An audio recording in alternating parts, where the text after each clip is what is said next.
Greetings, everyone. Welcome to the Gaming Block Podcast, the number one podcast for all the pertinent video game news spanning across all platforms, including Xbox, PlayStation, Nintendo, and more. I'm your host, Andrew Rona, and today, welcome to the show. Things are a little different today. I do not have either of the bad boys of video games with me, Mr. Roger Bennon and Mr. Jacob Ward, and this episode is actually a redo. For a little context, the current date that I'm recording this, July 2nd, hopefully the day that this does go up to podcast feeds and YouTube. So hello if you're seeing me, hello if you're listening to me. Either way, hello. We originally recorded the next podcast on June 26th, so it would have been a week from the last one, June 19th, which, keeps up with tradition. A little more context. I won't tell you where exactly I was, but I was on vacation and we were having some technical difficulties through the recording, which happens sometimes. Usually it's something that we can fix and post-edit, but we lost about 30 minutes of the podcast, and I tried editing it and I thought about, maybe I just upload what was recorded and the rest I don't. But the parts that were missing were kind of throughout the podcast. There was a big chunk at the beginning and then little chunks in between. So what I'm going to do is, for the first time ever, we're going to have a solo podcast since my co-hosts are both working and one is with their family right now. It is the 4th of July weekend. People are out being festive, which I'm not going to be like, hey, you got to do the podcast too. They both have lives, and this is a hobby thing that we both, or all three of us do, so they're not obligated to do anything, of course. But I did want to give you guys the news anyways. Now, I'm going to do the news that we had a week ago. Some of this is outdated, especially story number 1, but I think for historic sake, I'm going to stick with it anyways, and I'm going to read the news story as it is, and you're going to get my opinion on it. If anyone is an old-time listener and listened to Around the Gaming Block podcast, my old quote-unquote podcast that wasn't even really a podcast, it was just kind of me rambling on and on and on, then this is going to kind of be like that. I keep, it's been hot outside, it's also been kind of humid. Not compared to where I was. It was so bad where I was the last day. I was like, had to constantly keep catching my breath. And it just had that tickle in my throat the whole last day. It was terrible. And it was funny because after like 4 hours of driving, I was like, oh, I can breathe again. But now back at home, it's starting to get humid again. And I'm kind of feeling it a little bit. I'm like, oh, getting a little harder to breathe. Those allergies are kicking up. So I'm going to take a drink of my water right here.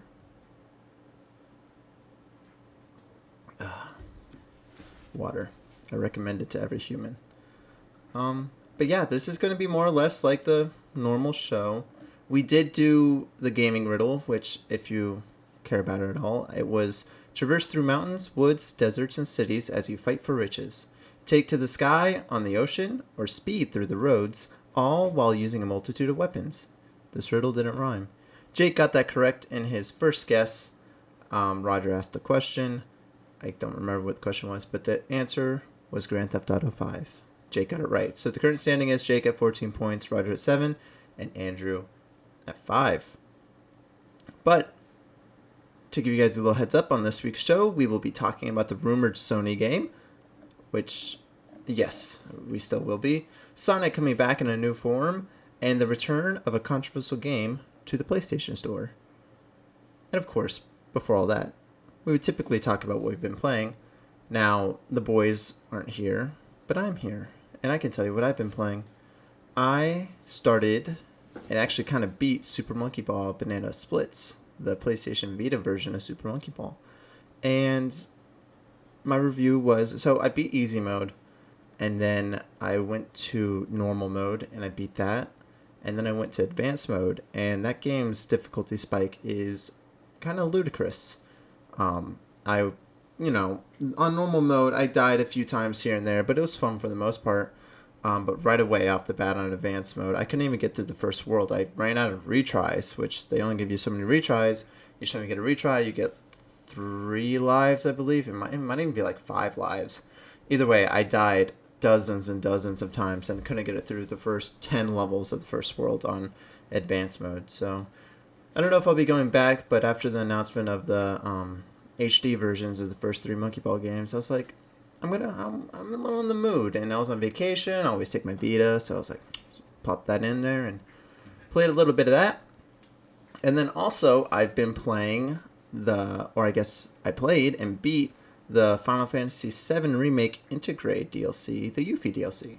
And I love it. I think it's interesting because the more and more I marinate on this game, which it's been out for over a year now, and I've beat it 1.5 times. I'm still going through my hard playthrough, very, very just whenever I kind of feel like it. Like, I'll pop in Final Fantasy VII, jump back in, maybe do a chapter, maybe less. It's just kind of like a little comfort food there. And I think that's a sign that this is starting to be one of my favorite games of all time.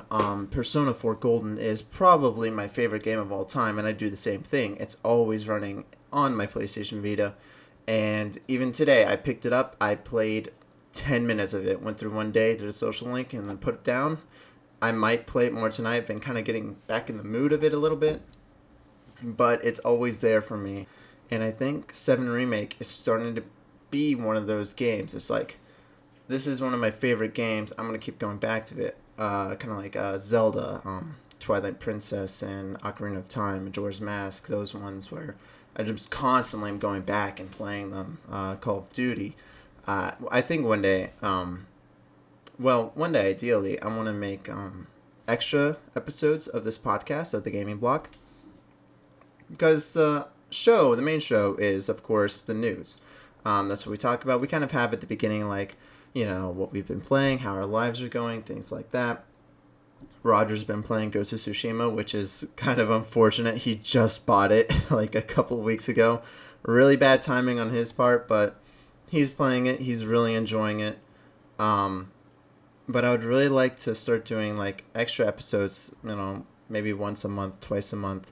It's already so hard getting us to meet up once a week because we all have lives. I have a girlfriend that I would need.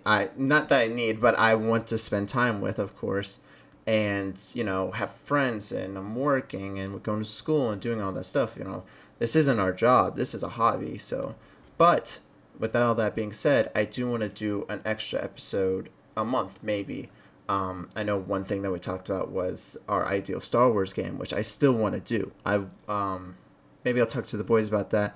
In July, things are going to start slowing down a little bit, post 4th of July, not really much happening, kind of getting into full swing of summer, things die down, Memorial Day is done, 4th of July is done, most people take vacation in June, because July is when it gets hot, it gets really hot, people don't want to be outside anymore, so perhaps we'll start doing that. But my main point was that I want to do like maybe our favorite games of all time, so you guys kind of learn a little bit more about us. I think on the first episode, actually, or second one, I did ask the boys what their favorite game of all time was, but this of course would be a list, maybe top 5 games or something, and delve a lot deeper because, man, I went back and listened to the first podcast, I think last week, and if you hear some in the background, it's our puppy. She's playing and running around.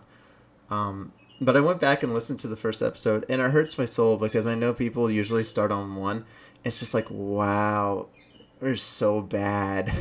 It's amazing 30 episodes later how much better we are at podcasting. And not only me, but the other guys too. They're just so much better, and I'm so much better at hosting now, getting things to move along and stuff. And we sound better because at the beginning, I don't even think Roger had a mic. I think he always used his laptop microphone, which just sounded awful, but he did that. Now we're in video, which is amazing.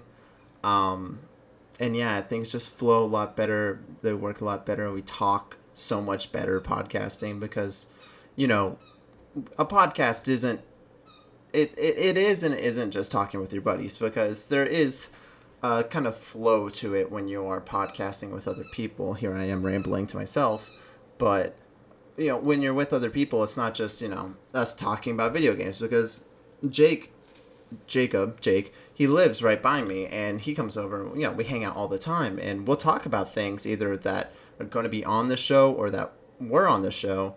And it's a totally different way of talking, because we're just talking candidly, like, yeah, it's fucking crazy, huh? Like that PlayStation stuff, and it's like, wow, they're really going bananas about that. Yui, don't be squeaking your ball in here. She wants to play fetch so bad. But it's different, and I feel like we do really talk to each other in a podcast term now, not just rambling like we did in those first episodes. But anyways, I don't even know how I got onto this topic, but I want to make extra episodes, maybe Patreon exclusive, to get people to incentivize that a little more, because so far we still have one supporter, which is amazing and awesome. Thank you so much. If anyone else would like to support us, patreon.com/thatoneandrew. I might change that URL to the gaming block, because it was supposed to be a thing about YouTube and things like that, but I realized that the podcast is probably going to be, it is definitely the thing that people listen to most. We're past 2,500 downloads, which I know if you average it out, 30 episodes, 2,500, it's like less than 100 downloads per episode. But I still think that's pretty awesome for just some guys that, I'm the one running this, and I'll be honest, I don't know what I'm doing, but I think we have something that's pretty quality here, and we're definitely genuine and honest about our opinions. So, yeah. With that being said, I'm going to go ahead and jump into the news, if that's okay with you all. Just kidding. I don't care what you all think. I'm in charge of this podcast. We're jumping into the news. Story number 1, which is kind of not a story, but I'm still going to read it. There's a rumored Ghost of Tsushima standalone expansion. Put on those tinfoil hats and strap into a hype rocket, because we have the rumor mill in full force for our beloved Ghost of Tsushima. Coming from some, quote, reliable, unquote, Twitter insiders, a standalone expansion titled Ghost of Ikishima would be releasing sometime this year. The game would star Jin, and the setting would be on the island of Ikishima. This expansion wouldn't be unprecedented for Sucker Punch. Infamous 2 received Festival of Blood. Nope, Infamous, the original, received Festival of Blood, and Infamous Second Son got First Light. Sony has also been making these standalone titles a priority of recent years. Uncharted came in the form of Lost Legacy after Uncharted 4, and last year Spider-Man Miles Morales was a standalone from 2019's Spider-Man, I think 2019 or 2018. Ghost of Tsushima released last year to raving critical and audience reviews, while also hitting commercial success. This is the one story that is outdated. We will talk about it on the next episode of the show, of course, that this is real. It's no longer a rumor. But I do want to gush a little bit about Ghost of Tsushima. It's such a tongue twister, because you say Tsushima, but kind of want to say Tsushima. Tsushima. Maybe? I don't know. It's a pronunciation thing. But this game is awesome if you haven't played it. Me and Jake have both beaten it, 100%ed it, I believe. I definitely did. I platinumed it. I think he did as well. And Roger's now past Act 1, I think, or he's in the middle of Act 1, and he's loving it. Definitely one of last year's best games, hands down. It was a little disappointing because all that stupid PlayStation drama between The Last of Us Part 2 was happening, and Ghost of Tsushima kind of got thrown in there as, oh, look, this is a good game, not like that shitty Last of Us Part 2, which I think is a little unfair, because both those games are pretty different. They are third-person action story-driven games, but to say Last of Us is like Ghost of Tsushima is a pretty big injustice to both of them, I believe. Both of them take different approaches to storytelling. Last of Us is much more cinematic, very actor-driven. And by that I mean that the actors really carry the performance in them. Not to say that Ghost of Tsushima doesn't have good actors. It absolutely does. I think the guy that acts for Jin is really good, and he steals the show for sure in that game. But Ghost of Tsushima is more about, I mean, it's an open world game, and it kind of has that Ubisoft effect of there are these outposts that you want to liberate, and they have these side challenges that you can upgrade your character to, and a lot more customization in the game. While The Last of Us is, again, it's about the story. The gameplay is fun in Last of Us, but it's really about, okay, I want to get through this to get to the next cutscene, to get to the next story plot, to the next story beat. That was a little disappointing because I think both games hold their own to their own merits. I think they're both amazing games. And Ghost of Tsushima, I think, was hoisted up for the wrong reasons because I think it is a really good game. It's one of my favorite games. Purely for aesthetics alone, I think it's one of my favorite games. I love feudal Japan, and I've taken college courses in it. I love it so much, which it's very accurate in Ghost of Tsushima. There are some things that they take liberties with which I'm kind of okay with, because at the end of the day, it is a video game, and I think if video games do tie themselves down to reality, you start getting a little too bogged down. I think Red Dead Redemption 2 would be a good example of that. It's a little too realistic for my taste, so the gameplay is kind of held back. There are some supernatural things in Ghost of Tsushima. Even the free multiplayer expansion that released after launch is, it's all supernatural. So, yeah, but it's a really good game. And this expansion, which is, again, confirmed, which we'll talk about more about that with the bad boys of video games, Roger and Jake. We'll talk about that on our next show because there's a whole thing going on with it. But yeah, if you haven't played Ghost of Tsushima, definitely one of PlayStation 4's crown jewels, one of its standouts. But moving on to story number 2. Sonic is turning into a VTuber. Along with all the other treats that we've been receiving to celebrate Sonic's 30th anniversary, the official Japanese Sonic account has announced that the furry blue hedgehog is becoming a VTuber. No, seriously. In a short video, it's heard that Junichi Kanemaru is going to be the voice of the VTuber Sonic, and that is the same voice actor that has voiced the Japanese Sonic since 1998's Sonic Adventure, so you know it's official. But it's not clear whether this will be a one-off stream or a regular occurrence. It is known for sure, though, that Sonic fans are excited because they love Sonic, and boy howdy is Sega giving it to them. This is kind of cool. I've never really gotten into VTubers. I've watched some of them. I can't remember who exactly it was that I watched. It was some Japanese anime girl. I don't know exactly what she was doing, but her reactions were kind of entertaining, to say the least. And some of the games that they played, it was like, or they played, I guess, the real people. At first I thought they were AIs, but then someone told me that they're like people that have these things over them, filters over them to make them look anime, and I didn't realize that. I thought it was all digital because they don't look human-like, and maybe it's some of them have that digital overlay and others are purely AI. I don't know. I do know that I have friends that have become VTubers, so I guess that should have answered my question that not all of them are AIs.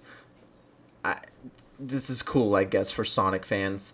I think it's really awesome that Sega is celebrating Sonic's anniversary in such a big way. Of course, we had the games that came out. We had the Origins collection that came out. They put the games on Game Pass. They put them on PlayStation Now. We got some on the Epic Game Store. Sonic Mania was free, I think, a couple of weeks ago.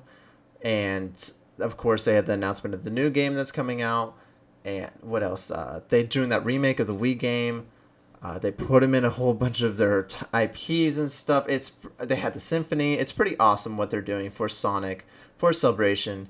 And I keep reiterating this. It's just such a disappointment that Nintendo doesn't give a fuck. They don't care at all that, we just had Mario's anniversary and they gave us, quite frankly, a shitty Battle Royale. And then they gave us a collection, which was cool. Cost $60 though, and they made it limited time. So even the cool thing, they fucked up. And then they gave us some pins. And we won't even talk about Zeldas because they've already confirmed they're not making any other games. They're not doing any other collections. We're just getting Skyward Sword, and that's it. So, happy to be a Zelda fan. Honestly, I don't care about Mario. It's really the Zelda thing that's making me salty. I wish I was a Sonic fan. I did play a couple Sonic games in Celebration, though. So, it works. All right, story number 3. Our last big story. It's going so fast when there's just one person. Cyberpunk is back on the PlayStation Store. After over half a year being off the PlayStation Store, CD Projekt Red has finally been allowed to put Cyberpunk 2077 back up. The game, which retails at $59.99 US dollars, it's $59.99 by the way, not $5,000, has a major asterisk attached warning consumers that even Sony themselves does not recommend playing this game on the base PS4 system. Cyberpunk recently released its patch 1.23, which fixed bugs and mission-specific glitches, but more importantly, fixed stability issues. Digital Foundry, if you haven't checked them out, go over to YouTube and check them out, broke down the PlayStation 4, PlayStation 4 Pro, and PlayStation 5 version of this game, finding general improved stability across all consoles. While playable, we here on the Gaming Block would not recommend purchasing this game as of now, especially on console. So, Cyberpunk has been allowed back on the PSN, which isn't surprising. I think Sony originally took it off of the PSN because of the lawsuits. There's a lot of false advertising lawsuits being circulated around. I don't know if any of those amounted to anything. I think they should because there's definitely false advertising. But in CD Projekt's defense, looking at some of the games on PSN, there's definitely worse games than Cyberpunk 2077, both in quality and in performance. There's some really bad games on there, so it makes sense that they'd be like, hey, why can all these terrible games be on there, but we can't?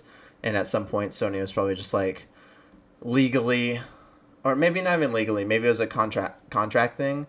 I'm not sure, but they're back up there now, and it's odd to see that even Sony is like, we don't recommend buying this game. They're not, plastering it up on the front screen. It even says they're in the details, like, warning, whatever, if you have a base PS4.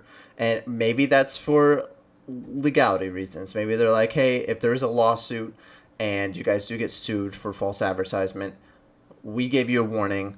It's not PlayStation's fault. That's probably it. I just solved the riddle myself.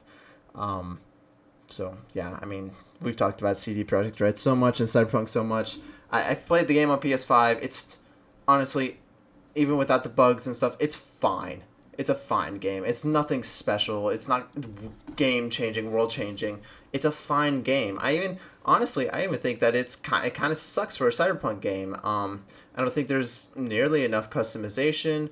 I think the weapon diversity, at least at the beginning, is nowhere near where I would expect from a Cyberpunk game, at least one that they were touting and advertising so much. So, yeah, I think this is definitely a commercial. Well, I mean, it made money. It definitely made money, but critically, it is a dud.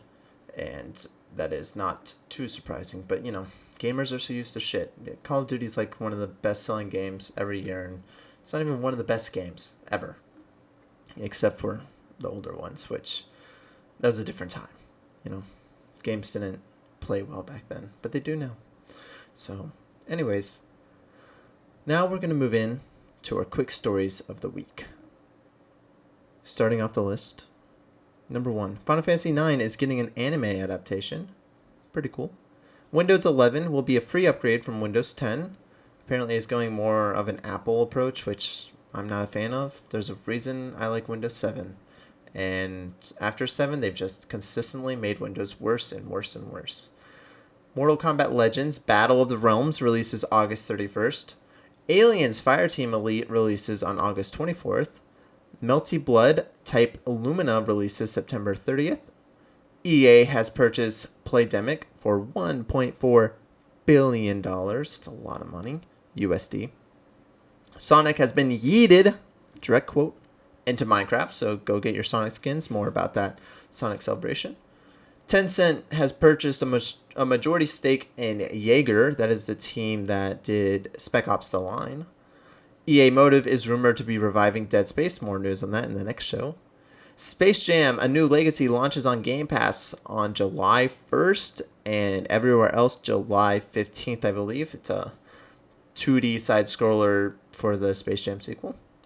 And then, lastly, Castlevania Advance Collection has been rated in Australia, so it looks like the Castlevania Game Boy Advance games are going to be coming back in some type of collection way. And that's it for the news. It was kind of a light week 2 weeks ago, not now. We'll go ahead, and I'm trying to remember if there's anything else. We'll talk about that in the next show. Okay. Thank you for sticking with me. I know. You don't want to hear. It's like watching a TV episode and be like, oh, there's something interesting. Yeah, we'll do it next episode. Like, they're actually telling you that in the episode. It's like, no, I'm just trying to get this out, okay? I'm all alone. My dog is tearing things up. I'm thirsty. I have this water right here.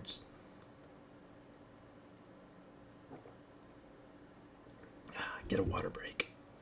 Usually I can let Roger and Jake talk about Halo or something and get a break, but they're not here right now.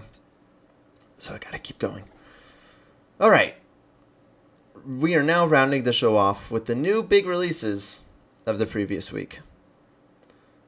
Our first game is Legend of Mana for PS4, PlayStation, PC, and Switch. Set off on a journey to find the mystical mana tree seen in a dream before discovering ... The world map is empty.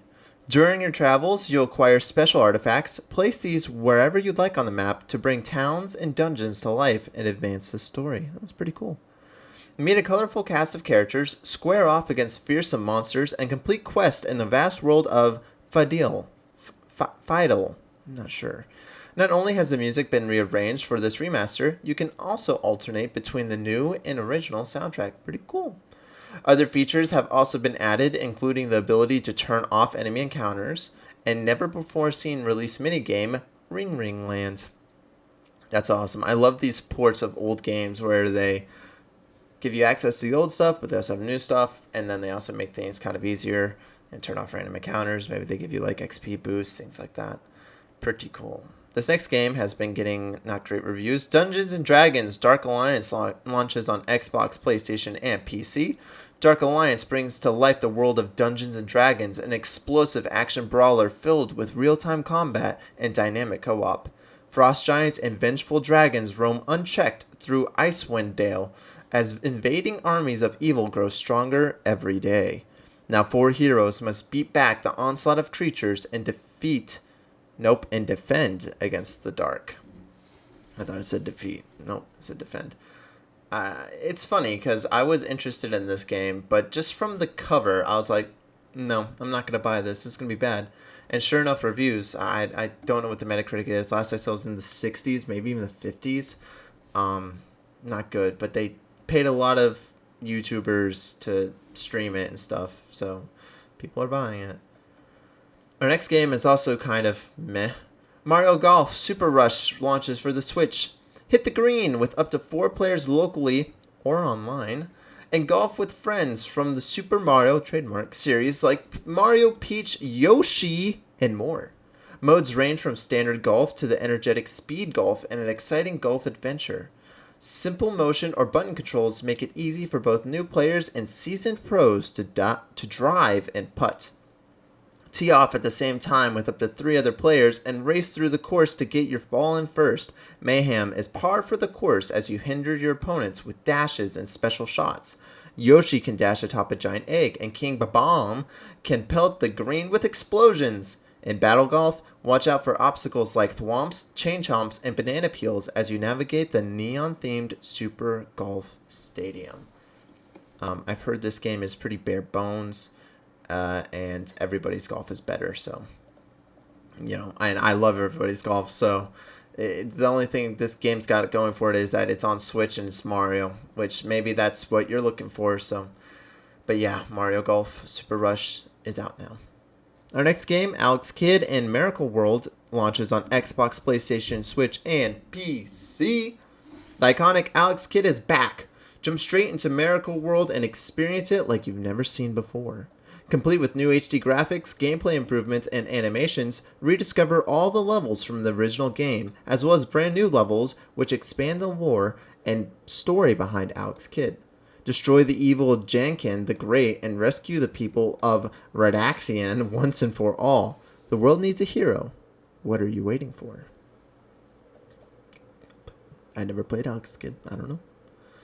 Phantom Abyss, early access for PC. This was from the Devolver Digital E3.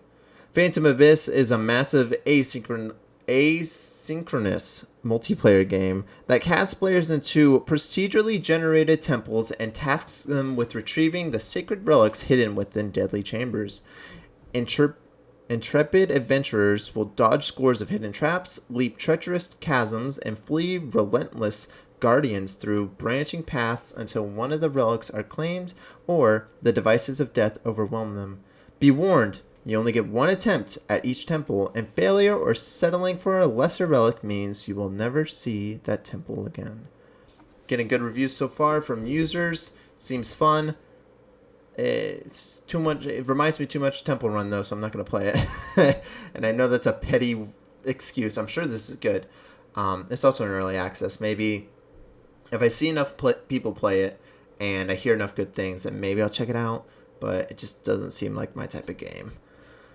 And our final game is Indo Crisis for PC. Indo Crisis is a technical shoot 'em up. You can absorb O-block bullets and power up your ship on different stages. The main goal is to beat the 6 Guardian bosses to open the portal to the final battle. Indo Crisis features a map, so it is not required to complete a stage to fight a boss. If you lose against a boss, you can try again quickly.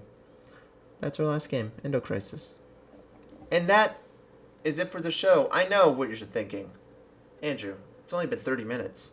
Well, that's what you get when you have one person. But that's okay.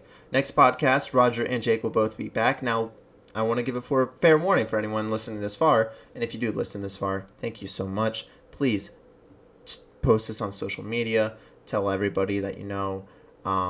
Copy this link and send it out. If you're listening to a podcast feed, go to YouTube, youtube.com/ThatOneAndrew. You'll see a video recording of it. Share that link with people to be like, hey, you want to see some guys and be entertained? Except for this one, you see a guy and be entertained.